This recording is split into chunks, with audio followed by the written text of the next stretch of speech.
Hello and welcome to Pub and Fig. In this video, I am going to go over everything you need to know before you watch the Guardians of the Galaxy Holiday Special. I will only be using previous projects as reference, so no spoilers via leaks or trailers.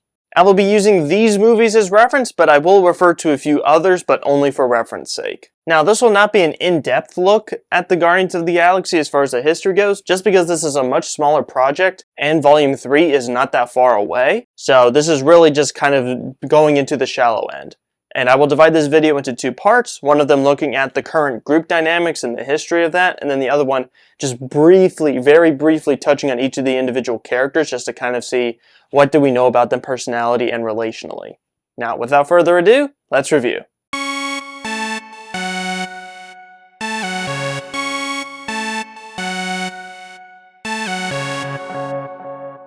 So even though this is the first holiday special, it is not the first Marvel project to take place around the holidays. Iron Man 3 takes place around the holidays of 2012, where Tony destroys his suit as a Christmas gift to Pepper. Hawkeye is well versed in the holidays of 2024, with the classic motive of getting things done and making it home all before Christmas. And I can slide Spider-Man No Way Home in because it ends during the holiday season, also 2024. However, this will likely take place in the winter of 2025, as that is supposedly when Thor Love and Thunder takes place on the timeline. Looking to the Guardians of the Galaxy, let me summarize the relational dynamic of the group. In Volume 1, the Core 5 teamed up to break out of the kiln, Rocket with the know-how, Gamora with the buyer, Peter with the item to trade, Groot with Rocket, and Drax who wants to tag along to kill Ronan. After visiting the Collector, realizing how dangerous the Power Stone was, and losing it to Ronan, they team up in order to save the galaxy. Groot dies in this mission, but a part of him grows into a brand new and different Groot. After defeating Ronan, they stay together and become the Guardians of the Galaxy. Shortly after the events of Volume 1, Volume 2 shows off the team's new dynamics. By the end of this movie, the team sees it change from just co-workers to a family. All any of you do is yell at each other. You are not friends. You're right. We're family.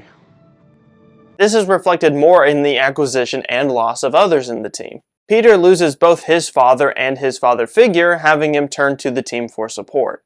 Other than that, Kraglin and Nebula grow ties to the team. Kraglin takes up Yondu's arrow, and Nebula makes amends with Gamora. Mantis also joins the team after learning to socialize with anyone other than Ego. This bumps the group size from 5 to 6 with the addition of Mantis, and then the peripheral allegiances of Kraglin and Nebula. Their next appearance takes place 4 years later in Avengers Infinity War. There, Gamora is taken and then killed by Thanos, and all the Guardians are blipped except for Rocket. We do not know what happened to Kraglin during that time, but Nebula was also a survivor of the snap. Before she was taken away, Gamora did reveal her love for Peter, not making it any better when he found out what Thanos did. In Avengers Endgame, the Avengers, Rocket, and Nebula bring everyone back 5 years after the snap. With the bulk of the group back together, they still felt the loss of Gamora. The last time we saw the Guardians of the Galaxy was in Thor Love and Thunder after Thor joined the team in Endgame. We also see Nebula and Kraglin have joined the main team, or at least for that particular mission. However, Thor leaves when he hears about the murders of other gods. None of the Guardians seemed greatly attached to Thor, so now it is just the happy Guardians family. Now, let's go into each member of the team. Peter Quill was taken from Earth in 1988 and raised by Yondu. Christmas is a Terran holiday with family, but he's lost his mother, his father figure, and his love interest. We do not know much about Rocket, but we do know how close he feels to the team. You think you're the only one who lost people? What do you think we're doing here? I lost the only family I ever had. He does feel fatherly to current Groot, but it seems like all the original Guardians feel parental in that respect. Groot is just the quick aging child of the family, a rebellious teenager the last few times we've seen him. There isn't really anything else to add there. Drax joined the team to get revenge on Ronan and Thanos, but he was one of the first to acknowledge that the Guardians are a family. We're family.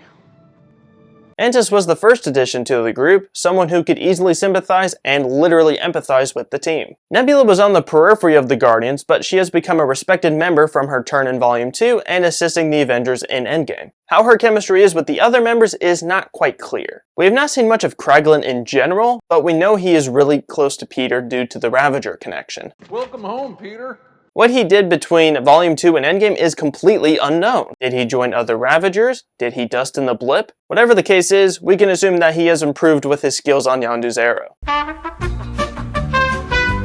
Even though Gamora is dead, I just wanted to point out her impact on the team. She was Peter's love interest, possibly a mother figure to Groot, a sister to Nebula, and had great chemistry with the other Guardians. The last time we saw Gamora was in Endgame when her younger self aided in the fight, even running into Peter for a moment. Whether or not she dusted with Thanos is unknown though, as the deleted scene shows her still alive. Alright, that is all I have for this Guardians of the Galaxy recap. If you want to see more videos just like this, please subscribe down below in order to stay in the loop. If you enjoyed this video, please give it a like and comment down below your favorite Guardian or moment from their movies. This is Pop and Fig, sayonara.